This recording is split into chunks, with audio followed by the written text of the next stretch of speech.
एक मरतबा अपने लिए तालियां बजा लो। लेकिन मैं नजीब भाई ये पीछे वाले या दूसरी पार्टी के लोग हैं, ये हाफिज साहब वाली तो सिर्फ यही पे नजर आ रहे हो भाई, पीछे से भी बजनी चाहिए। पूरा क्राउड मिलके बजाएगा तो ज्यादा मजा आएगा। कहीं और से आएगा तो नहीं है ना, पता चला टाइम पास करने आ गए हो तो फिर कहीं भी है पीटीआई का धरना समझ के कुछ और भी हो रहा होगा। सही है, हाफिज साहब और तालियां 1 2 3 के साथ होगा। पीछे तक होना चाहिए हाथ उठा के। देखिए आज कायद को भी बता देना भाई, अगर तुम लड़ रहे हो तो पूरी तंजीम पूरा शहर तुम्हारे साथ खड़ा। अपने कायद को बताना है अपने नारों से।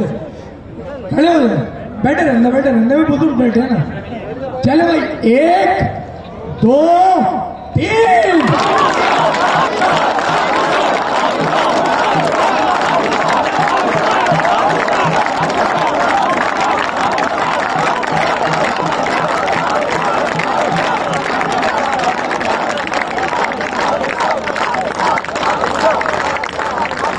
जिंदाबाद जिंदाबाद सुभान, मजा आ गया भाई।